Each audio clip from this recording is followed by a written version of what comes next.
Salam Bapak Ibu Saudara-saudari, senang berjumpa dengan Anda di dalam ibadah online bersama dengan kami Gereja GKPB MDC Pangkal Pinang. Bila ibadah ini telah menjadi berkat bagi Anda, silakan Bapak Ibu Saudara-saudari untuk membagikan link ibadah ini kepada keluarga, teman, atau kerabat Anda. Berikut ada beberapa informasi yang menjadi perhatian untuk kita ikuti bersama. Mari kita membangun keintiman dan relasi kita dengan Tuhan dan menikmati hadirat-Nya. Pertama, menikmati embun surgawi yang dilaksanakan setiap hari Selasa dan Kamis dimulai pada pukul 5 sampai pukul 6 waktu Indonesia Barat. Doa meneduhkan jiwa diadakan setiap hari Rabu dimulai pada pukul 11 sampai pukul 12 waktu Indonesia Barat. Dan doa malam diadakan setiap hari Jumat dimulai pada pukul 19 sampai 20.30 waktu Indonesia Barat yang dilaksanakan secara online melalui Zoom meeting, dan seluruh kegiatan doa bergabung bersama MDC Prabu Muli. Kegiatan kesan diadakan setiap hari Selasa dan Rabu dimulai pada pukul 19 waktu Indonesia Barat. Bisa dilaksanakan secara online atau secara onsite, namun tetap mengikuti protokol kesehatan. Untuk info lebih lanjut, silakan menghubungi ketua kesan masing-masing. Kelas pemuridan dasar kekristenan diadakan secara onsite setiap hari Sabtu dimulai pada pukul 19 waktu Indonesia Barat. Kelas pemuridan hidup berjemaat diadakan setiap hari Minggu dimulai pada pukul 11 waktu Indonesia Barat.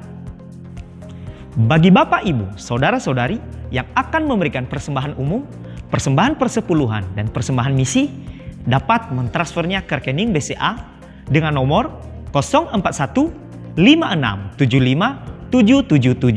atas nama Gereja Kristen Perjanjian Baru, atau men-scan QR Code dengan menggunakan aplikasi digital yang tertera di layar. Persembahan pembangunan dapat ditransfer ke rekening Mandiri dengan nomor 16900000488 atas nama Gereja Kristen Perjanjian Baru, atau ke rekening BCA dengan nomor 04147228888 atas nama Gereja Kristen Perjanjian Baru. Bagi Bapak Ibu, Saudara-saudari yang membutuhkan pelayanan dari gereja, dapat menghubungi nomor berikut yang tertera di layar. Untuk mengetahui info lebih lanjut tentang Gereja GKPB MDC Pangkal Pinang, Bapak Ibu Saudara-saudari dapat mengikuti Facebook dan Instagram MDC Pangkal Pinang atau mensubscribe akun YouTube GKPB MDC Pangkal Pinang. Demikian info tentang Gereja GKPB MDC Pangkal Pinang, dan selamat beribadah. Tuhan Yesus memberkati. Salam Bapak Ibu, dimanapun Anda berada, mari kita naikkan syukur kita, pujian kita untuk memuliakan Tuhan kita. Haleluya!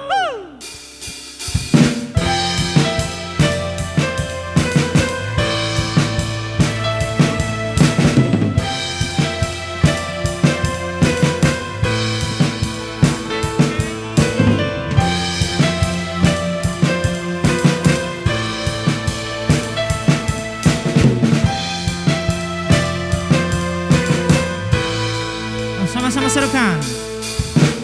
Tiba saatnya kami berkumpul bersatu dari segenap suku dan bangsa, berdiri di hadapan tata anak domba, satu suara menyatakan serukan keselamatan bagi Allah yang duduk dan berkata, kami naikkan pada anak domba. Pujian, pujian dan kekuatan, hormat dan kekuasaan, kemuliaan bagi Dia selamanya.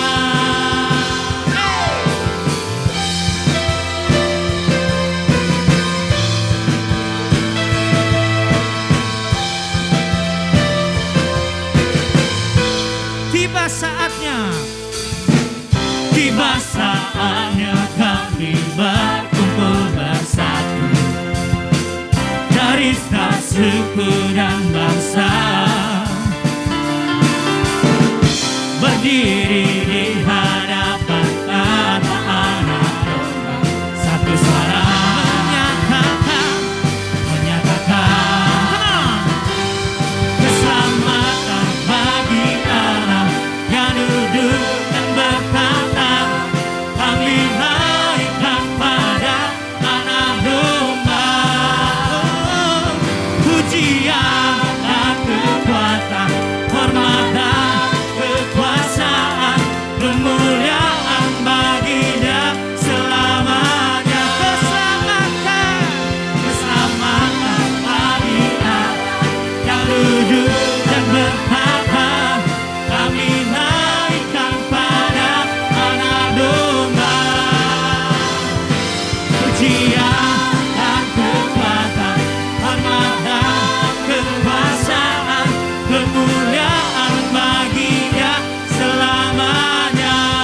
yang duduk dan bertata. Kami naikkan pada Anak Domba.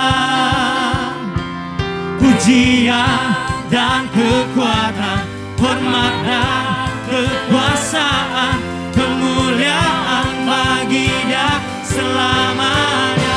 Keselamatan, keselamatan bagi Allah yang duduk dan berkata, kami naikkan pada Anak Domba.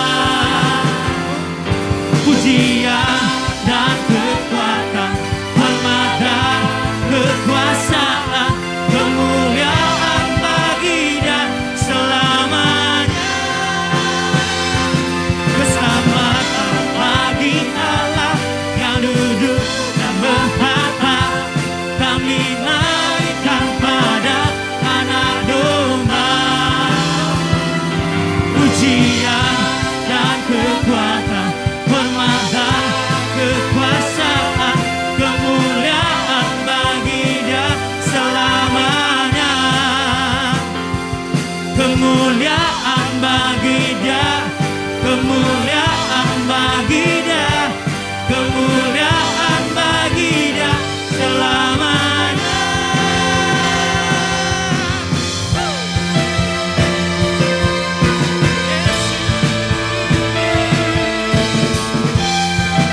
Kemuliaan bagi Tuhan. Haleluya. Sungguh ajaib Engkau Tuhan, ajaib Kau Yesus. Hey.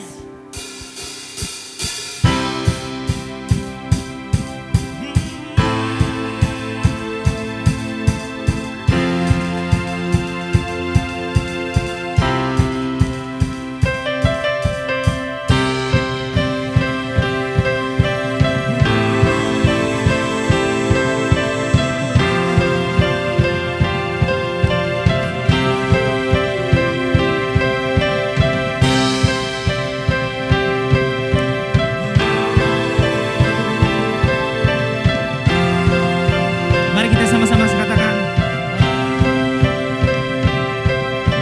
Tak terbayang kebesaran-Mu dan tak terbanding kekuatan-Mu, Tuhan. Kau megah bagiku segenap jiwa dan pengharapan telah ku serahkan untuk rencana-Mu, Tuhan. Kau Raja atasku. Hanya Kau yang layak ditinggikan.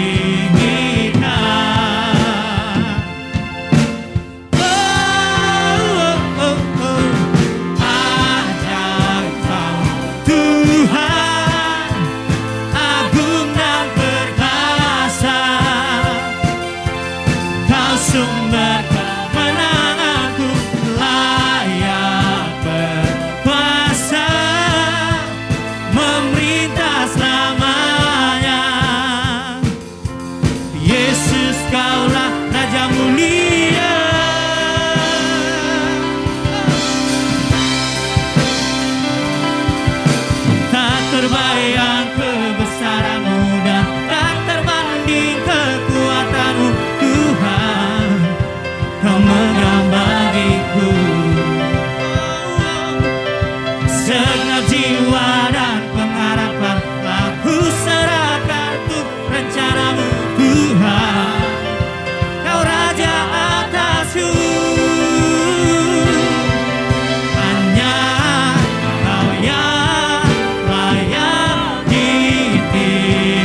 Engkau Raja yang mulia, yang kami sembah, yang kami agungkan Tuhan. Terima kasih untuk segala kebaikan dan kemurahan-Mu di dalam hidup kami Tuhan. Kami ada saat ini itu semua karena anugerah dan kebaikan-Mu di dalam hidup kami. Hanya kepada-Mu saja kami berserah dan berharap ya Tuhan. Sebab Engkau sumber kekuatan di dalam hidup kami. Terima kasih ya Yesus. Terima kasih ya Tuhan. Haleluya Tuhan.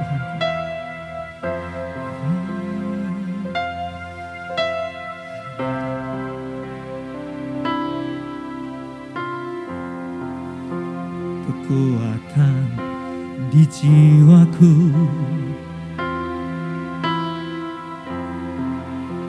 ketenangan batinku,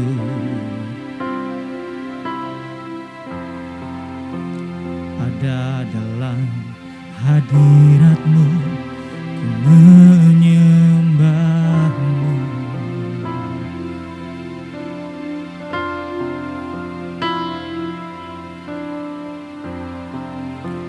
Tersungkurku di kaki-Mu, rasakan hadirat-Mu. Takkan ku melepaskan-Mu, Kau cahaya bagiku.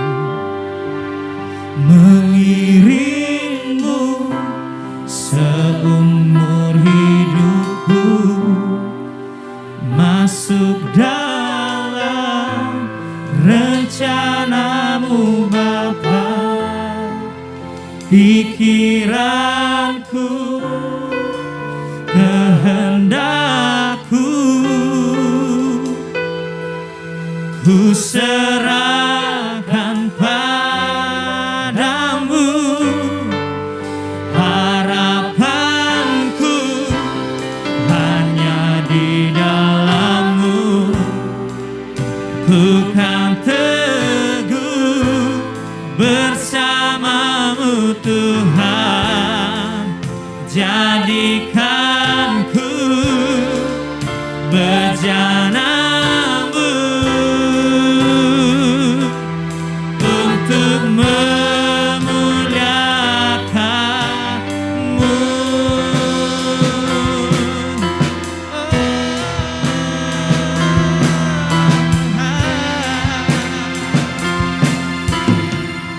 Kekuatan di jiwaku, kekuatan di jiwaku, ketenangan batinku, hanya ada di dalam-Mu Tuhan. Ada dalam hadirat-Mu, ku menyembah-Mu. Bersyukurku,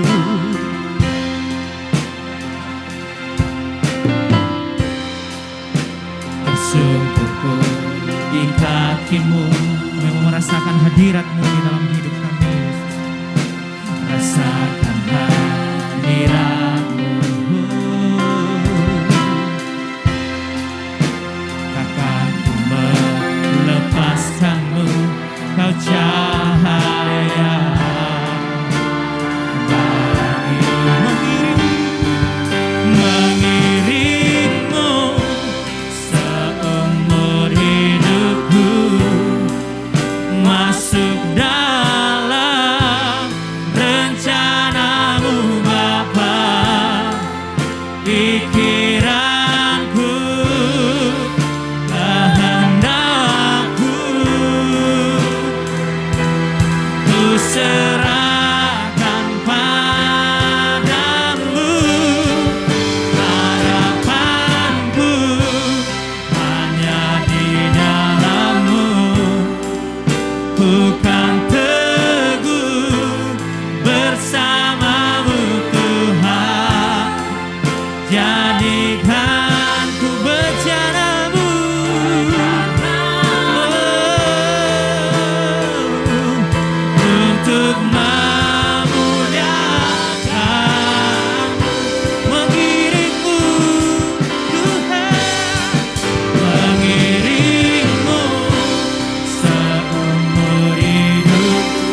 pikiranku, kehendakku,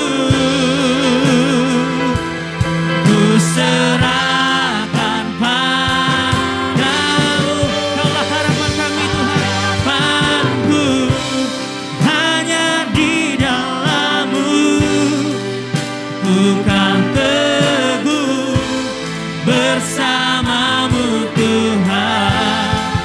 Jadikan bejana-Mu, bejana-Mu untuk memuliakan-Mu, untuk memuliakan-Mu, untuk memuliakan-Mu. Memuliakan-Mu Tuhan, kami mau mengiring-Mu, kami mau mengikut-Mu seumur hidup kami. Yesus, haleluya. Inilah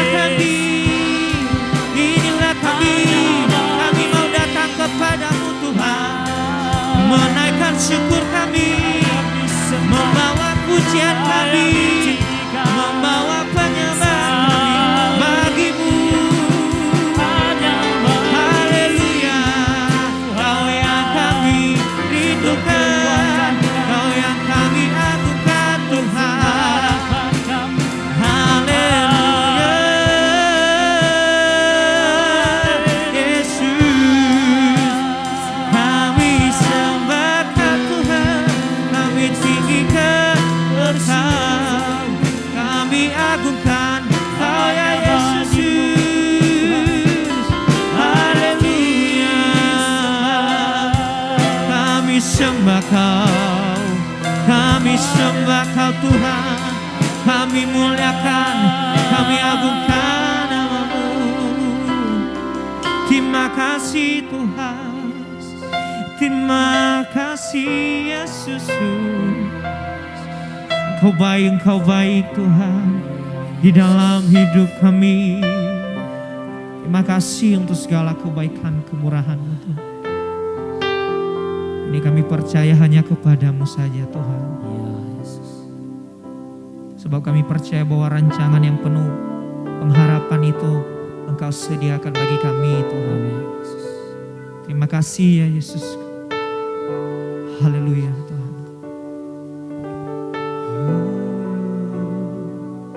Terima kasih Tuhan.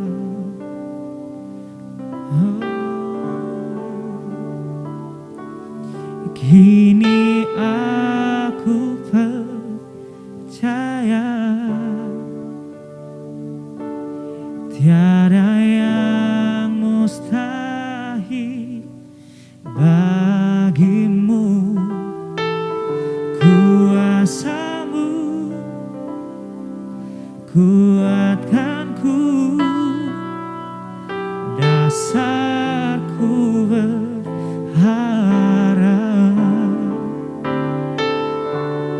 Kini aku berserah pada rancangan-Mu bagiku.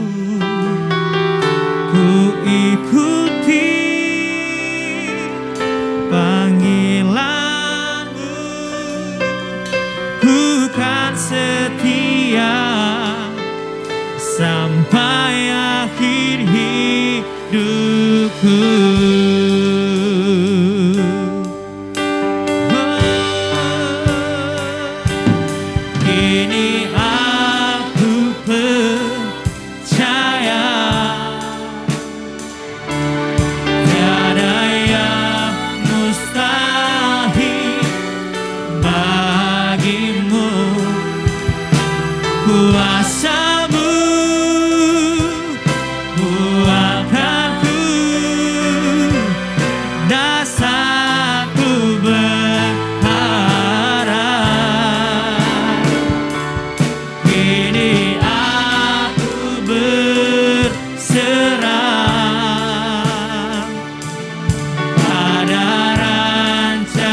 Shalom Bapak Ibu Saudara yang dikasihi oleh Tuhan. Selama bulan Agustus ini kita akan belajar satu tema, yaitu hidup di dalam rencana Tuhan. Bapak Ibu Saudara yang dikasihi oleh Tuhan, kita percaya bahwa rencana Tuhan atau rancangan Tuhan itu adalah sesuatu yang terbaik di dalam kehidupan anak-anaknya. Oleh sebab itu Tuhan ingin kita hidup di dalam rencananya itu. Dan untuk kita dapat hidup di dalam rencana Tuhan yang begitu indah, rencana Tuhan yang begitu ajaib, rencana Tuhan yang begitu mulia itu, maka kita harus memulainya dengan mengenal atau mengerti apa itu rencana Tuhan di dalam kehidupan kita.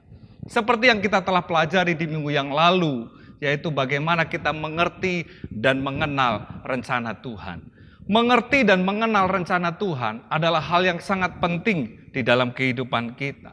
Karena dengan kita mengerti atau kita mengenal apa yang menjadi rencana Tuhan di dalam kehidupan kita, maka kita tidak akan salah di dalam mengambil sebuah keputusan atau membuat keputusan di dalam hidup ini. Karena memang setiap hari kita diperhadapkan dalam satu keadaan situasi di mana kita harus mengambil keputusan. Dan ketika kita mengerti rencana Tuhan dalam hidup kita, maka keputusan yang kita ambil pastilah keputusan yang tepat. Dan hal yang kedua, mengapa penting kita untuk mengerti rencana Tuhan dalam hidup kita? Supaya kita tidak jatuh di dalam kekhawatiran, kegelisahan, dan juga ketakutan di dalam hidup ini. Apapun yang terjadi, keadaan yang terjadi di sekitar kita, kita tetap percaya kepada Tuhan. Karena kita mengenal rencananya di dalam hidup kita. Sehingga kita tidak hidup di dalam ketakutan, tidak hidup di dalam kekhawatiran, tidak hidup di dalam kegelisahan. Dan hal yang ketiga, mengapa penting kita untuk mengerti rencana Tuhan? Supaya kita itu senantiasa hidup dapat bersukacita di dalam segala keadaan. Keadaan dan situasi bisa berubah di sekitar kita, tetapi sukacita di dalam hati kita tidak dipengaruhi oleh keadaan yang ada di sekitar kita. Kita tetap dapat mengucap syukur, kita tetap dapat bersukacita. Dan yang terakhir, kalau kita mengenal rencana Tuhan, maka hidup kita akan menjadi efektif, produktif, dan kita tidak menyia-nyiakan waktu yang ada di dalam hidup ini. Nah, saudaraku yang dikasihi oleh Tuhan, di dalam bagian yang kedua hari ini kita akan belajar satu topik, yaitu bersama di dalam rencanamu. Together in your plans. Saudara, mari kita membaca kembali di dalam Efesus pasal yang kedua, ayat yang ke-10. Surat Efesus pasal yang kedua ayat yang ke-10, firman Tuhan mengatakan demikian. Karena kita ini buatan Allah, diciptakan di dalam Kristus Yesus untuk melakukan pekerjaan baik yang dipersiapkan Allah sebelumnya. Ia mau supaya kita hidup di dalamnya. Bapak Ibu Saudaraku yang dikasihi oleh Tuhan, apa yang terjadi di dalam kehidupan kita itu sesungguhnya tidak ada sesuatu yang kebetulan. Sesungguhnya Tuhan telah merencanakan sesuatu di dalam kehidupan kita. Tidak ada kebetulan di dalam Tuhan. Amin. Selalu ada tujuan dan alasan ilahi untuk setiap dan segala sesuatu yang terjadi di dalam kehidupan kita. Nah, dengan berpegang bahwa Tuhan itu turut campur tangan di dalam kehidupan kita dan tidak ada kebetulan di dalam Tuhan, maka apapun yang terjadi dalam kehidupan kita, kita tetap memiliki keyakinan dan iman yang kokoh ketika kita menghadapi keadaan-keadaan yang sulit, saat-saat yang terjadi dalam kehidupan kita. Terkadang apa yang terjadi dalam kehidupan kita tidak seperti yang kita harapkan. Tetapi kalau kita tahu bahwa semua yang terjadi dalam hidup kita itu bukan satu kebetulan, tetapi Tuhan ada di situ. Tuhan beserta dengan kita. Tuhan berdaulat atas kehidupan kita.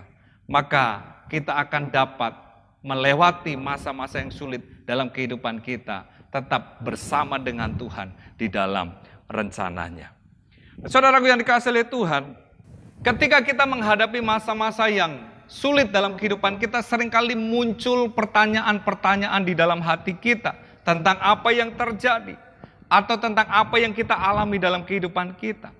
Seperti misalnya sakit atau virus corona yang sedang merebak hari ini, kesulitan keuangan, masalah di dalam pekerjaan, masalah di dalam keluarga, masalah dalam pernikahan, masalah dalam pendidikan, masalah hubungan dengan orang tua, dengan anak, dan berbagai macam kesulitan-kesulitan yang terjadi di dalam kehidupan kita. Seringkali kita bertanya mengapa ini terjadi. Alasan dari hal-hal tersebut sebagai bagian dari rencana Tuhan mungkin tampak di luar pemahaman dan akal manusiawi kita. Tetapi kita harus selalu ingat bahwa Tuhan memiliki alasan untuk semua yang kita alami di dalam kehidupan kita.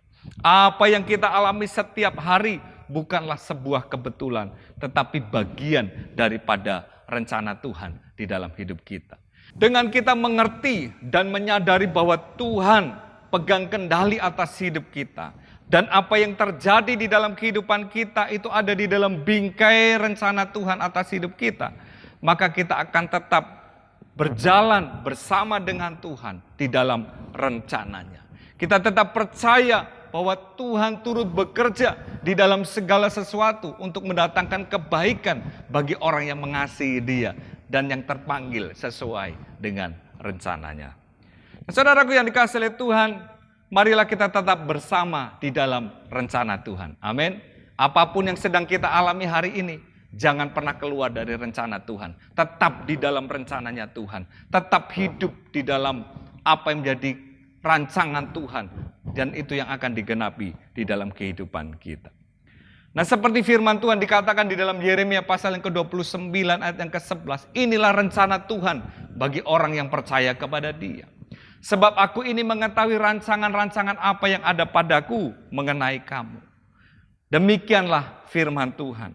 Yaitu rancangan damai sejahtera dan bukan rancangan kecelakaan. Untuk memberikan kepadamu hari depan yang penuh dengan harapan. Saudaraku yang dikasihi Tuhan, kalau kita membaca Yeremia 29 ayat yang ke-11 ini, merupakan satu janji daripada Tuhan sendiri untuk memberikan kepada umatnya, untuk memberikan kepada anak-anaknya, satu rancangan hari depan yang penuh dengan harapan. Bukan rancangan kecelakaan, tetapi rancangan yang penuh dengan damai sejahtera. Latar belakang dari Yeremia 29 ayat yang ke-11 ini, bahwa pada waktu itu umat Israel berada di pembuangan. Mereka hidup sebagai budak, hidup tertindas, dan hidup tidak ada pengharapan. Dan ketika Yeremia menyampaikan firman ini, ada satu pesan, ada satu janji Tuhan. Bahwa umat Tuhan akan mengalami pemulihan. Ada satu janji tentang hidup yang penuh dengan pengharapan. Tuhan akan membebaskan umat Israel dari penindasan. Hidup di dalam kebaikan Tuhan. Bahkan mereka dibawa keluar oleh Tuhan untuk beribadah kepada Tuhan. Ada satu kehidupan yang penuh dengan damai sejahtera. Ada satu masa depan yang penuh dengan harapan. Ibu bapak saudaraku yang dikasihi Tuhan, demikian juga Tuhan yang telah memilih kita. Tuhan yang menciptakan kita di dalam Kristus Yesus untuk melakukan perbuatan baik, hidup di dalam rencananya, hidup di dalam kehendaknya, hidup untuk memuliakan Tuhan dan menggenapi rencananya di dalam kehidupan kita. Oleh sebab itu Tuhan berkata supaya kita hidup di dalam apa yang menjadi rencana Tuhan. Allah ingin kita hidup di dalamnya. Itulah yang menjadi kehendak Tuhan bagi setiap kita. Nah, saudaraku yang dikasihi oleh Tuhan, apa yang menjadi rencana Tuhan, apa yang menjadi rencana Tuhan dalam kehidupan kita itu pasti akan digenapi. Sebab tidak ada rencananya Tuhan yang gagal di dalam kehidupan kita. Apa yang Tuhan sudah rancangkan pasti Dia akan sanggup untuk melakukan karena Dia Allah yang berkuasa. Apa yang telah direncananya akan pasti digenapi karena Dia adalah Allah yang setia. Oleh sebab itu Bapak Ibu Saudaraku, berbagai macam cara manusia untuk menggagalkan apa yang menjadi rencana Tuhan. Tetapi rencana Tuhan tidak akan pernah gagal dalam kehidupan kita. Itulah yang dikatakan oleh Ayub di dalam Ayub pasal 42 ayat yang kedua. Aku tahu bahwa engkau sanggup melakukan segala sesuatu dan tidak ada rencanamu yang gagal. Amin. Allah sanggup melakukan segala sesuatu dan tidak ada rencananya yang gagal. Oleh sebab itu Bapak Ibu Saudara, betapa kita bersyukur sebagai orang-orang yang telah dipilih oleh Tuhan, dipanggil oleh Tuhan, menjadi umat kepunyaan Tuhan, yang memiliki janji-janji yang begitu luar biasa dalam hidup kita. Bahkan Tuhan merancangkan satu kehidupan yang sangat indah di dalam Dia. Saudara, di dalam Mazmur 33 ayat yang ke-11 firman Tuhan mencatat demikian. Tetapi rencana Tuhan tetap selama-lamanya. Rancangan hatinya turun-temurun. Jadi apa yang Tuhan sudah rancangkan itu akan tetap digenapi bagi anak-anaknya. Bahkan turun-temurun. Bapak Ibu Saudaraku yang dikasihi oleh Tuhan, dari Efesus pasal yang kedua ayat yang ke-10 itu, kita dapat pelajari bahwa ada 4 alasan mengapa kita harus hidup di dalam rencananya. Mengapa kita harus tetap bersama dengan Tuhan di dalam rencananya. Hal yang pertama di situ dikatakan, karena kita ini buatan Allah. Artinya kita ini milik Allah sendiri. Dalam terjemahan bahasa Inggris dikatakan, for we are His workmanship. Kita ini diciptakan oleh Tuhan. Kita ini buatan Allah. Sebagai hasil mahakarya yang indah, yang dibuat, yang diciptakan secara khusus oleh Allah sendiri. Dan sebagai hasil karya Allah yang indah itu, Tuhan juga membuat satu rencana yang begitu dahsyat di dalam kehidupan kita. Kita dibuat dengan satu tujuan yang sangat mulia yang Tuhan sudah tetapkan di dalam kehidupan kita. Nah, saudaraku yang dikasihi oleh Tuhan, buatan Allah menekankan bahwa kita ini adalah milik Allah sendiri. Bahkan di dalam Efesus pasal yang ke-1 ayat ke-14, di sana dikatakan dijamin oleh Roh Kudus sampai kita memperoleh apa yang telah menjadi rencana Tuhan di dalam kehidupan kita. Betapa kita bersyukur karena kita dibuat oleh Allah, bahkan Ia telah merencanakan secara detail, secara spesial, secara khusus, rancangan-rancangan yang begitu indah di dalam kehidupan kita. Oleh sebab itu, marilah kita senantiasa bersama Tuhan di dalam rencananya itu. Hal yang kedua alasannya karena kita diciptakan di dalam Kristus Yesus. Bapak Ibu Saudaraku yang dikasihi oleh Tuhan, manusia diciptakan sejak semula dalam satu rancangan yang begitu indah oleh Allah. Tetapi manusia jatuh di dalam dosa. Tetapi Allah tidak membiarkan manusia itu binasa. Dia memberikan anaknya yang tunggal yaitu Yesus Kristus. Makanya dikatakan di dalam Kristus Yesus kita diciptakan kembali. Dan kita dikembalikan kepada rancangannya yang semula. Di dalam Kristus ini bicara tentang sarana atau melalui Yesus. Sehingga mahakarya yang indah itu Dia ciptakan, yaitu saya dan saudara. Bahkan Dia menetapkan satu rencana, satu rancangan yang begitu indah di dalam kehidupan kita. Saudaraku, di dalam Efesus pasal yang kedua ayat yang keempat sampai yang kelima dijelaskan demikian. Tetapi Allah yang kaya dengan rahmat, oleh karena kasih-Nya yang besar, yang dilimpahkannya kepada kita, telah menghidupkan kita bersama-sama dengan Kristus. Sekalipun kita telah mati oleh kesalahan-kesalahan, kita oleh kasih karunia kamu diselamatkan. Saudaraku yang dikasihi oleh Tuhan, meskipun kita telah jatuh di dalam dosa, tetapi oleh kasih dan rahmat Tuhan yang dianugerahkan kepada kita, maka Dia menghidupkan kita. Dan oleh kasih karunia-Nya itu juga kita diselamatkan. Oleh kasih karunia-Nya itu kita diciptakan kembali di dalam Kristus Yesus. Dan dikembalikan kepada rancangannya yang semula. Oleh sebab itu dalam 2 Korintus pasal yang kelima ayat yang ke-17 dikatakan, jadi siapa yang ada di dalam Kristus, ia adalah ciptaan yang baru. Yang lama sudah berlalu, sesungguhnya yang baru sudah datang. Saudara, manusia yang sudah jatuh dalam dosa dipulihkan oleh anugerah Tuhan, dikembalikan kepada rancangannya. Dan Tuhan ingin kita hidup di dalam rancangannya itu. Hal yang ketiga, mengapa kita senantiasa hidup di dalam rencana Tuhan, bersama di dalam rencana Tuhan, adalah karena Tuhan membentuk kita, menciptakan kita untuk melakukan pekerjaan yang baik. Sebagai orang percaya, kita adalah buatan Allah, diciptakan dalam Kristus Yesus, dan kehendak Tuhan supaya kita hidup di dalam rencananya itu. Dan untuk itu Tuhan ingin kita melakukan pekerjaan yang baik. Inilah rencana Tuhan bagi kita. Pekerjaan yang baik yang kita lakukan bukanlah untuk memperoleh keselamatan, namun merupakan buah dari keselamatan yang telah dikaruniakan Tuhan bagi kita. Keselamatan mendahului perbuatan baik kita, bukan perbuatan baik mendahului keselamatan. Pekerjaan baik yang kita lakukan sebagai bukti dari keselamatan yang telah dianugerahkan Tuhan bagi kita. Nah, saudaraku yang dikasihi Tuhan, namun seringkali banyak orang yang percaya kepada Tuhan pun melakukan perbuatan baik dengan motivasi yang salah. Misalnya, melayani supaya Tuhan memberkati, memberi persembahan supaya Tuhan memberkati, mengembalikan persembahan persepuluhan supaya Tuhan memberkati. Saudaraku yang dikasihi Tuhan, kita berbuat baik karena kita mengasihi Tuhan. Kita berbuat baik bukan karena kita ingin menerima kebaikan daripada Tuhan, tetapi justru karena kita sudah mengalami kebaikan Tuhan dalam hidup kita, maka sudah seharusnya kita melakukan pekerjaan baik yang Tuhan telah rancangkan bagi setiap kita. Hal yang keempat, alasannya adalah yang dipersiapkan Allah sebelumnya. Apa artinya? Bahwa Allah telah merencanakan hidup kita dan segala sesuatu dalam hidup kita sejak semula, sejak di dalam kekekalan. Dari semula artinya di dalam kekekalan Dia sudah merancangkan itu bagi kita.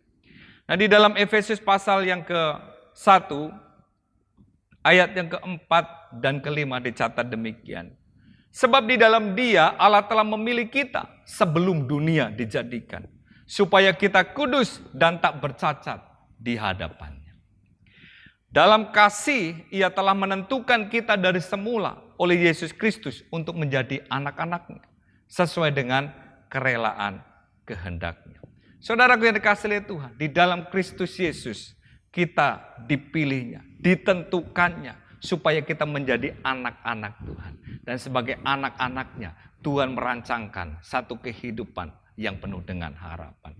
Satu kehidupan yang penuh dengan damai sejahtera. Tuhan sudah merancangkan itu sejak semula, sebelum segala sesuatu ada. Saudara, begitu dahsyatnya, begitu luar biasanya kehidupan kita di dalam Tuhan. Nah, saudaraku yang dikasihi Tuhan, oleh sebab itu, mari kita bersama di dalam rencana Tuhan. Jangan pernah keluar dari rencana Tuhan. Bapak Ibu Saudaraku yang dikasihi Tuhan, oleh anugerahnya yang telah menyelamatkan hidup kita, dan Tuhan ingin menggenapkan rencananya itu di dalam kehidupan kita. Tuhan sedang merancangkan satu kehidupan yang luar biasa dalam kehidupan kita. Sebab itu tujuan akhir daripada Tuhan menyelamatkan kita bukanlah hanya sekedar masuk surga, tetapi bagaimana kita menggenapi apa yang menjadi rencana Tuhan di dalam kehidupan kita. Sehingga kehidupan kita sebagai orang-orang yang telah diciptakan oleh Tuhan, yang telah dipilihnya, yang telah ditentukannya ini, menjadi satu kehidupan yang berdampak bagi kerajaan Allah. Dan Allah ingin, Allah mau kita hidup di dalam rencananya itu. Tuhan itu adalah pribadi yang sangat baik bagi kita. Amin, saudara. Ia mau kita hidup di dalam rencananya itu. Oleh sebab itu marilah kita senantiasa mengucap syukur kepada Tuhan. Dan tetap di dalam Dia, tetap di dalam rencananya Tuhan itu. Nah, Bapak Ibu Saudaraku yang dikasihi Tuhan, bagaimana kita dapat hidup bersama di dalam rencana Tuhan? Saudara yang dikasihi Tuhan, hidup di dalam rencana Tuhan bukan berarti segala sesuatu dapat berjalan dengan mudah. Bukan berarti hidup kita bebas dari segala tantangan dan kesulitan hidup. Justru seringkali Tuhan membawa kita kepada rencananya itu melalui berbagai proses yang terjadi di dalam kehidupan kita. Namun ketika kita telah mengerti atau mengenal rencana Tuhan di dalam kehidupan kita, maka kita dapat mengambil keputusan yang tepat. Bukan keputusan yang salah lalu kita keluar dari rencana Tuhan. Tetapi kita tetap berada di dalam rencananya tersebut.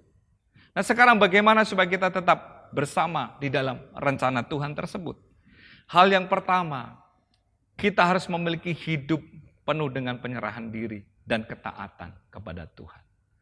Penyerahan diri dan ketaatan kepada rencana Tuhan. Bapak Ibu Saudaraku yang dikasihi Tuhan, pada zaman sekarang ini ketika kita dalam perjalanan ke sebuah kota atau ke tempat yang belum kita kenal, kita dapat menggunakan aplikasi penunjuk jalan atau GPS.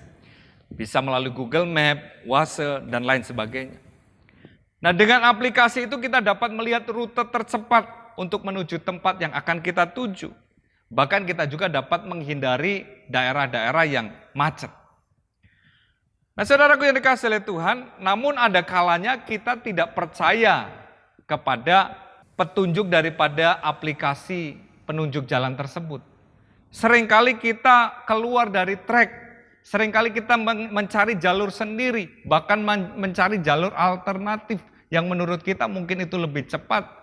Tapi seringkali apa yang terjadi? Justru ketika kita tidak percaya kepada GPS dan kita mengambil langkah atau mengambil jalan alternatif menurut pengertian kita sendiri, justru seringkali kita salah. Justru seringkali kita terjebak dalam kemacetan, bahkan bisa saja tersesat. Nah, saudaraku yang dikasihi oleh Tuhan, hal yang sama juga seringkali terjadi dalam kehidupan kita di dalam Tuhan. Seringkali Tuhan mengarahkan kita untuk berjalan di dalam rute rencananya. Namun ketika kita melihat jalur yang ada di depan kita rasanya sulit ya untuk kita lalui, maka seringkali kita mulai mencari jalan yang lain. Bahkan kita meragukan Tuhan, kita tidak mempercayai Tuhan. Kita mengambil keputusan untuk melangkah keluar dari rencana Tuhan dan kita mencari cara kita sendiri. Saudaraku yang dikasihi oleh Tuhan, dalam keadaan yang demikian, seringkali kita tidak akan pernah mencapai tujuan yang Tuhan sudah rencanakan bagi kita. Malah kita akan tersesat di dalam hidup ini. Tepatlah firman Tuhan yang mengatakan di dalam Amsal pasal yang ke-16 ayat yang ke-25. Ada jalan yang disangka lurus, tetapi ujungnya menuju maut. Saudaraku yang dikasihi oleh Tuhan, untuk kita tetap bersama di dalam rencana Tuhan, maka kita harus memiliki sikap hati yang berserah kepada rencana Tuhan. Memiliki sikap hati yang taat kepada apa yang menjadi kehendak Tuhan di dalam kehidupan kita. Meskipun seringkali keadaan yang kita alami itu seringkali membuat kita tidak tahu harus melangkah kemana. Tetapi percayalah, ketika kita berserah kepada Tuhan, maka Tuhan akan membawa kita, menuntun kita kepada kehendaknya dan rencananya yang sangat indah itu bagi kita. Di dalam Amsal pasal yang ketiga, ayat yang ke-5 sampai yang ke-6, firman Tuhan mengatakan demikian. Percayalah kepada Tuhan dengan segenap hatimu dan janganlah bersandar kepada pengertianmu sendiri. Akuilah Dia di dalam segala lakumu, maka Ia akan meluruskan jalan. Saudara, percayalah kepada Tuhan dengan segenap hati. Jangan bersandar kepada pengertian kita sendiri. Jangan ambil keputusan menurut kehendak kita sendiri. Tetapi kita harus mengakui Dia dalam segala laku kita. Maka Ia akan meluruskan jalan kita. Dan pasti kalau Tuhan yang menuntun kita, kita tidak akan pernah tersesat. Justru Tuhan akan bawa kita kepada tujuannya, kepada rancangannya yang indah bagi kita.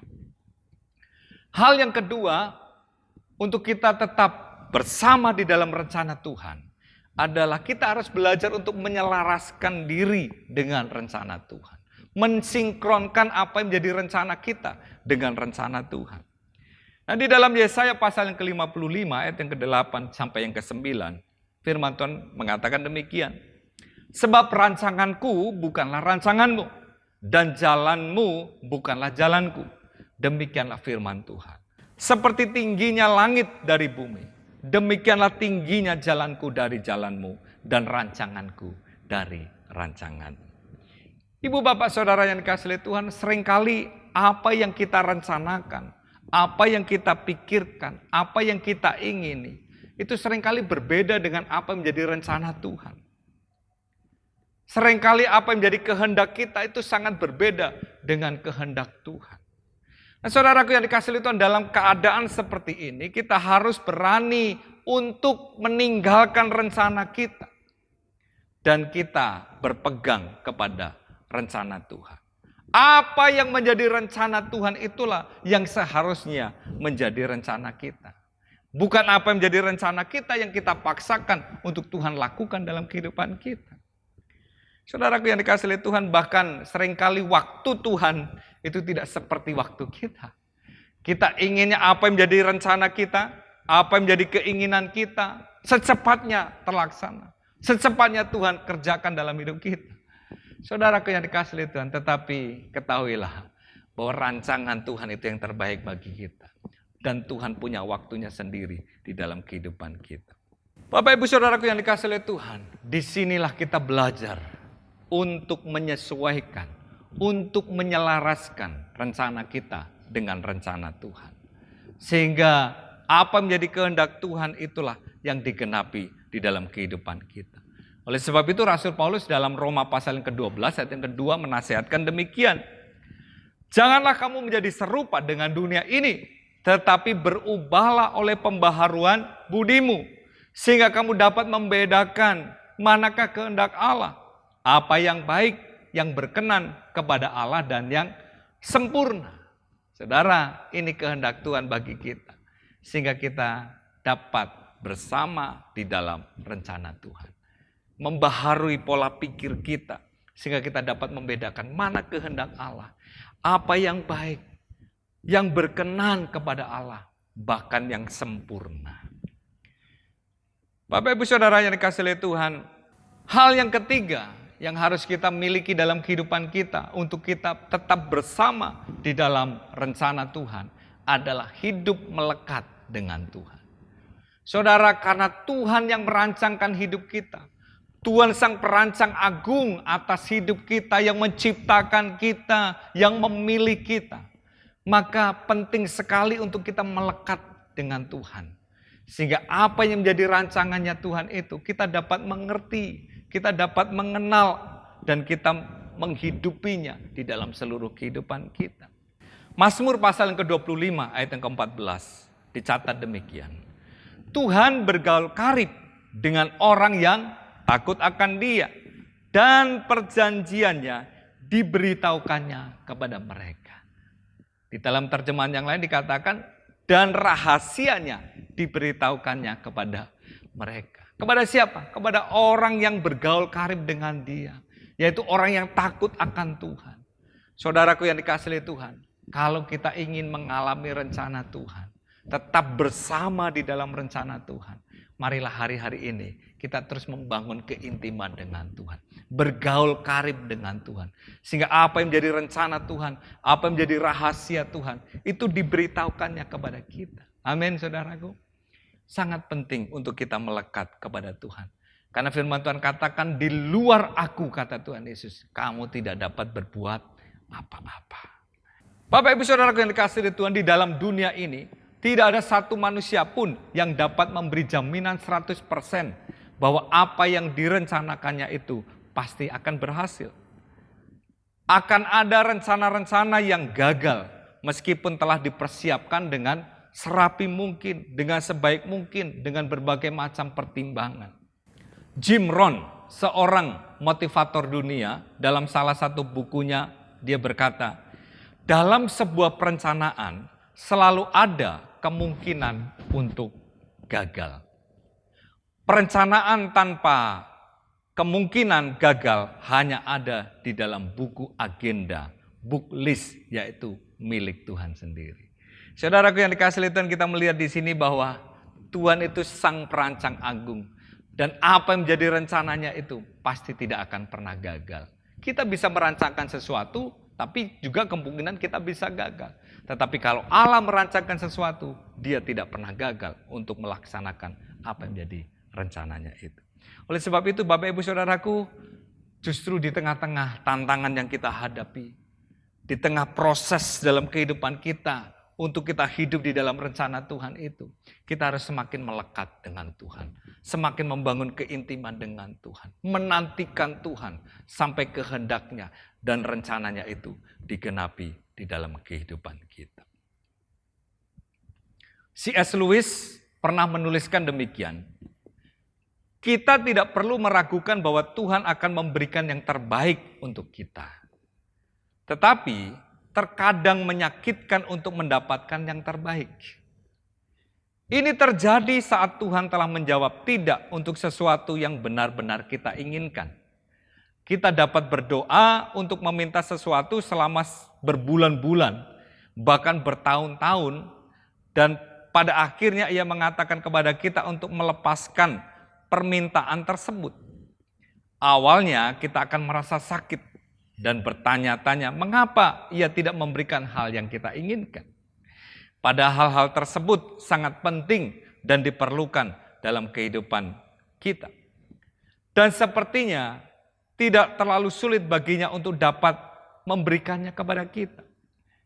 Tetapi kita perlu ingat rencana Tuhan jauh lebih baik daripada rencana kita. Merasa kecewa adalah hal yang wajar, karena kekecewaan tersebut menunjukkan seberapa besar kita telah menginvestasikan harapan kita. Tetapi kekecewaan itu seharusnya membuat kita kembali kepada Tuhan. Kita perlu untuk bersekutu dengannya dalam luka dan kekecewaan. Ibu, bapak, saudaraku yang dikasihi oleh Tuhan. Mungkin kau pernah kecewa dalam hidup karena apa yang kau harapkan itu tidak menjadi kenyataan dalam hidupmu. Bahkan apa yang kau inginkan, bahkan doa-doamu kepada Tuhan, Tuhan menjawab tidak. Mungkin kau pernah kecewa, tetapi kita belajar di dalam kekecewaan itu justru membuat kita kembali dalam persekutuan dengan Tuhan, makin melekat dengan Tuhan. Dan kita menantikan rencana Tuhan yang terbaik itu digenapi di dalam kehidupan kita. Amin, saudara.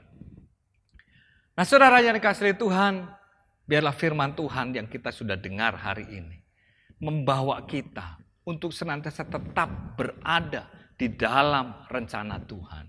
Meskipun tidak mudah kita menjalani hidup dan bagaimana rencana Tuhan itu digenapi di dalam kehidupan kita.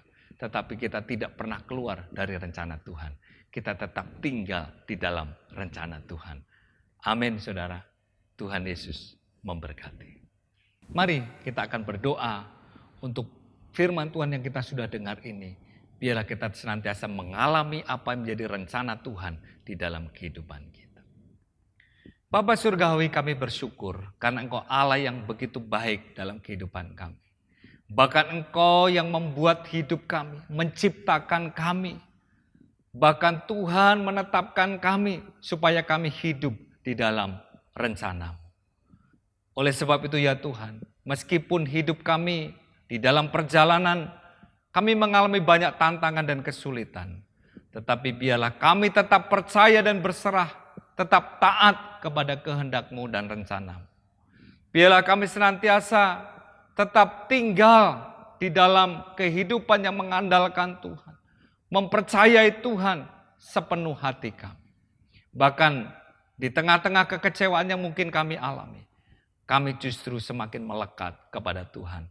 Sehingga apa yang menjadi rencana Tuhan itu digenapi di dalam kehidupan kami. Terima kasih Tuhan untuk firman-Mu. Biarlah Engkau menguatkan dan meneguhkan setiap kami, supaya kami tetap di dalam rencana-Mu. Kami berdoa dan mengucap syukur di dalam nama Tuhan Yesus. Amin. Ajarku mengerti segala rencana-Mu. Ajarku berserah hanya padamu.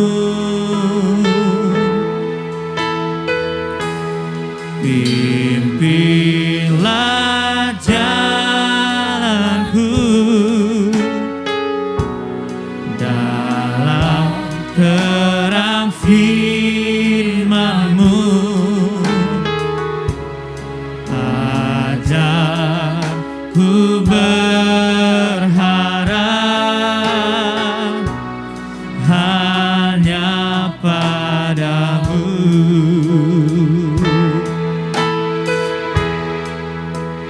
Bapakku, ajar segala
Bapak Ibu Saudaraku yang dikasihi oleh Tuhan, mari kita akan mengakhiri ibadah kita.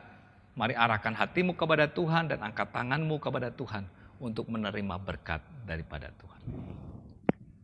Kiranya Tuhan memberkati engkau dan melindungi engkau. Kiranya Tuhan menyinari engkau dengan wajahnya dan memberi engkau kasih karunia. Kiranya Tuhan menghadapkan wajahnya kepadamu dan memberi engkau damai sejahtera. Terimalah berkat dari Allah Bapa, kasih dan cinta di dalam Yesus Kristus, dan persekutuan oleh Roh Kudus yang menyertai dan menuntun setiap saudara untuk hidup di dalam rencananya. Di dalam nama Tuhan Yesus Kristus, setiap kita yang telah diberkati Tuhan, mari katakan bersama. Amin.